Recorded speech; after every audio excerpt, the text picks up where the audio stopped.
भक्तजनों, माताओं, बहनों, सादर जय श्री कृष्ण। हमारे YouTube चैनल में आप सभी का बहुत बहुत स्वागत है। मैं हूं आपके साथ आचार्य धर्मेंद्र शास्त्री। सबसे पहले आपको और आपके पूरे परिवार को हरियाली तीज की बहुत बहुत शुभकामनाएं और बधाइयां। भगवान भोलेनाथ तथा माता पार्वती का भरपूर आशीर्वाद आपके जीवन पर सदैव बना रहे। आप सभी पूरे परिवार के साथ सुखी रहें, स्वस्थ रहें, व्यस्त रहें और मस्त रहें। आज हम आपको हरियाली तीज की संपूर्ण जानकारी देने जा रहे हैं। श्रावण माह के शुक्ल पक्ष की तृतीया तिथि के दिन हरियाली तीज का पर्व मनाया जाता है।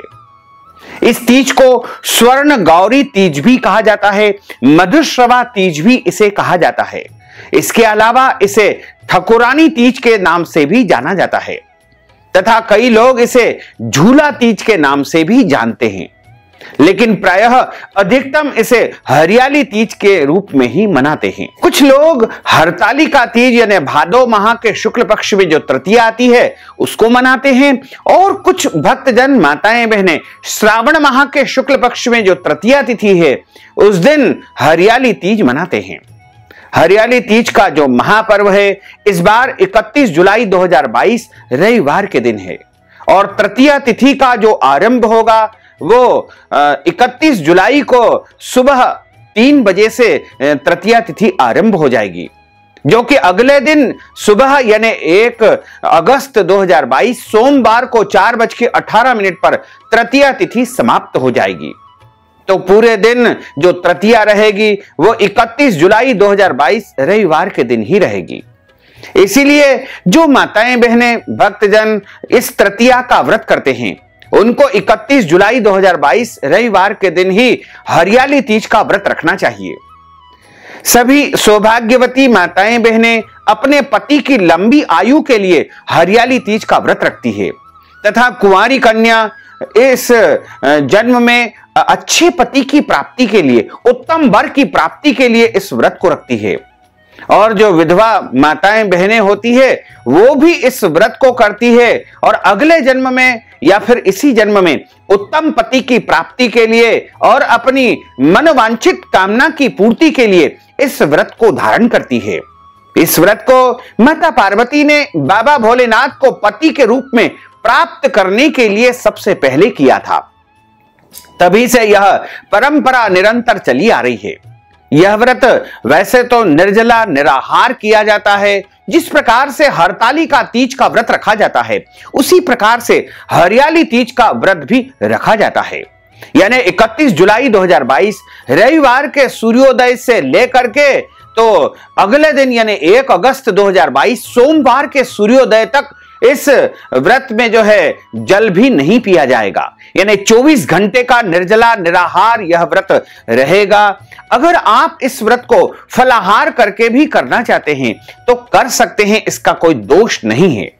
लेकिन यदि आपका शरीर साथ दे और आपके यहां निर्जला निराहार करने की परंपरा है तो उस परंपरा का निर्वहन आप अपनी शारीरिक क्षमता के अनुसार कर सकते हैं। हरियाली तीज के दिन आप सुबह जल्दी उठे, स्नान करें, शुद्ध वस्त्र धारण करें।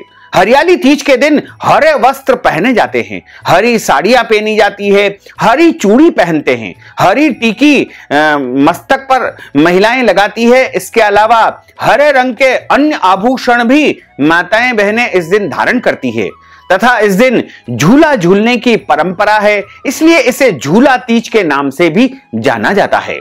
हरियाली तीज के दिन सायंकाल प्रदोष के समय भगवान का विशेष पूजन अर्चन किया जाता है और इस दिन बालू रेती के शिवलिंग माता पार्वती और गणेश जी का स्वरूप बना करके उनकी पूजा की जाती है। मंडप बना करके विधि विधान से उनका जल, गंध, अक्षत, पुष्प, पंचामृत इत्यादि वस्तुओं से पूजन करें और उसके बाद पूरी रात जागरण करें। ऐसा लिखा हुआ है कि यदि कोई माताएं बहनें इस रात्रि में जागरण नहीं करती है और सो जाती है तो उनको अगले जन्म में अजगर का रूप धारण करना पड़ता है। यदि कोई माताएं बहनें इस दिन जल पी लेती है तो उनको अगले जन्म में मछली का रूप धारण करना पड़ता है। कोई मिठाई यदि खा लेती है तो उनको अगले जन्म में जो है चींटी का रूप धारण करना पड़ता है। अगर कोई दूध पी लेती है तो उनको अगले जन्म में जो है बिल्ली का रूप धारण करना पड़ता है। इस प्रकार से हमारे पौराणिक कथाओं में यह वर्णन किया गया है। तो इस दिन आप व्रत रखें और बाबा भोलेनाथ तथा माता पार्वती का अपने पति की लंबी आयु के लिए पूजन अर्चन करें, व्रत करें। उनसे अपने उत्तम पति की प्राप्ति के लिए कुंवारी कन्याएं भी व्रत धारण करके कामना कर सकती है।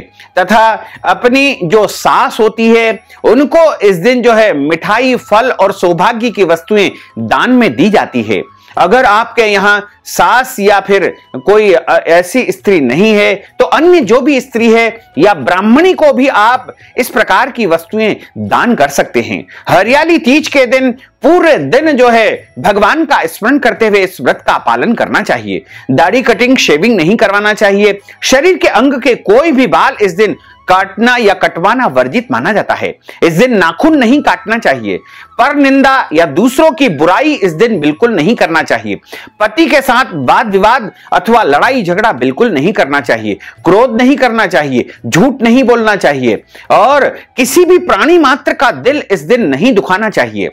और इस व्रत को आप अपनी शारीरिक क्षमता के अनुसार करें तथा बाबा भोलेनाथ और माता पार्वती का पूजन अपने घर में सुख, शांति, समृद्धि के लिए अवश्य करें। इसके अलावा जिस प्रकार से आपसे बन सके उसी प्रकार पूरी श्रद्धा, निष्ठा और विश्वास के साथ आप हरियाली तीज का यदि व्रत करेंगे तो आपके घर में सुख, शांति, समृद्धि का वास होगा तथा बाबा भोलेनाथ एवं माता पार्वती की अपार कृपा आपके जीवन पर बरसेगी।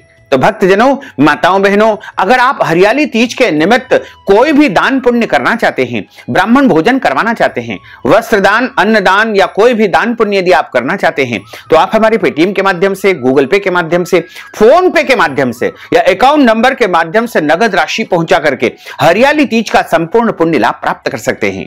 साथ ही आपसे अनुरोध है कि हमारे इस ज्ञानवर्धक वीडियो को अधिक से अधिक लोगों को शेयर करिएगा, लाइक करिएगा, कमेंट करिएगा और यदि अभी तक आपने सब्सक्राइब नहीं किया है तो अभी और इसी समय सब्सक्राइब अवश्य कर लीजिए। आपको और आपके पूरे परिवार को सादर जय श्री कृष्ण, सादर धन्यवाद।